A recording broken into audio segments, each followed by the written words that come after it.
modernisasi dan perkembangan imperialisme Jepang. Restorasi Meiji merupakan peristiwa penting yang mengakhiri zaman isolasi Jepang dan memulai modernisasi. Restorasi Meiji terjadi pada tahun 1866 sampai 1869, 3 tahun yang mencakup akhir zaman Edo dan awal zaman Meiji. Restorasi Meiji bisa dikatakan sebagai zaman pencerahan Jepang setelah selama 200 tahun lebih menutup diri dari hubungan luar di bawah kepemimpinan rezim Tokugawa. Jepang yang baru telah mencapai perkembangan dalam segala bidang, seperti perkembangan industri, perdagangan, pendidikan, dan angkatan perang.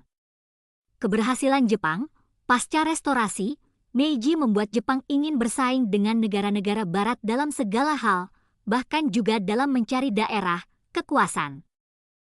Selanjutnya, kita akan membahas tentang kedatangan Jepang ke Indonesia serta Belanda yang menyerah tanpa syarat kepada Jepang. Jepang pertama kali tiba di Indonesia dan mendarat di Tarakan, Kalimantan Timur pada tanggal 11 Januari 1942. Selanjutnya Jepang berhasil menguasai kota Balikpapan 24 Januari 1942, Pontianak 29 Januari 1942, Samarinda 3 Februari 1942, dan Banjarmasin 10 Februari 1942. Sembari menguasai Kalimantan, pasukan Jepang juga berekspansi ke wilayah lain seperti Ambon yang dikuasai pada 4 Februari 1942 dan Palembang 16 Februari 1942. Setelah berhasil menguasai luar Jawa, Jepang akhirnya tiba di Pulau Jawa. Pasukan Jepang langsung mendarat di 3 titik, yaitu Teluk Banten, Ereta Wetan, Jawa Barat, dan Kragen, Jawa Tengah, pada 28 Februari 1942. Serbuan tentara Jepang yang begitu cepat dan dengan kekuatan yang besar membuat Belanda, yang kala itu masih menduduki Indonesia, tidak dapat bertahan.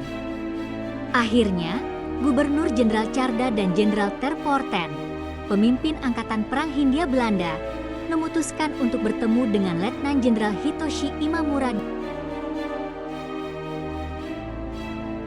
di Kalijati, Subang, Jawa Barat pada 8 Maret 1942. Pada pertemuan itu, Belanda menyerah tanpa syarat kepada Jepang. Setelah itu, kita akan membahas bagaimana tanggapan para tokoh pergerakan nasional Indonesia dan pendudukan Jepang di Indonesia serta dampak kedudukan Jepang di Indonesia.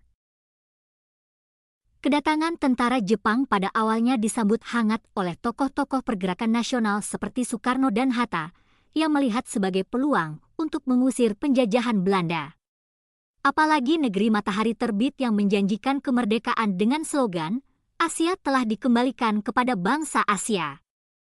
Rakyat Indonesia pun percaya dengan gerakan 3A, Jepang Cahaya Asia, Jepang Pemimpin Asia, dan Jepang Pelindung Asia, yang diharapkan akan menjadi titik awal untuk melepaskan diri dari penjajahan.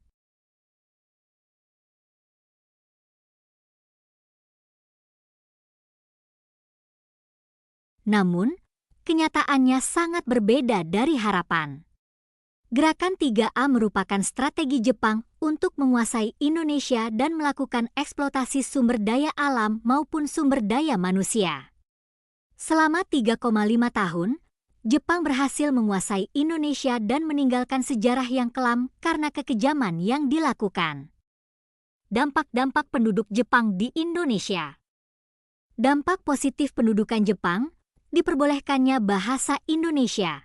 Selama menjajah Indonesia, Jepang melarang penggunaan bahasa Belanda atau segala hal yang berbau Belanda. Alasannya, Jepang berdalih ingin menghapus imperialisme Belanda di Indonesia.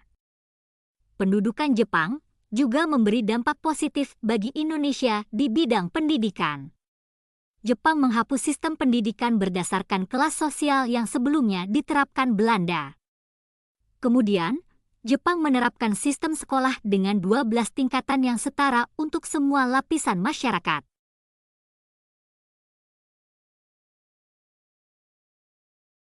Dampak negatif pendudukan Jepang, pemerintahan yang sewenang-wenang selama menduduki Indonesia, Jepang menerapkan kebijakan yang sewenang-wenang dan menyulitkan kehidupan pribumi. Rakyat Indonesia diwajibkan melakukan Seikerei, yakni penghormatan setiap pagi pada Tenno Heika, Kaisar Jepang, dengan cara membungkuk ke arah Tokyo. Diberlakukannya romusha-romusha atau kerja paksa adalah salah satu bentuk kekejaman Jepang yang paling merugikan Indonesia. Rakyat Indonesia diperas tenaganya untuk membangun pangkalan militer, benteng pertahanan, jalan kereta api, dan kepentingan perang lainnya.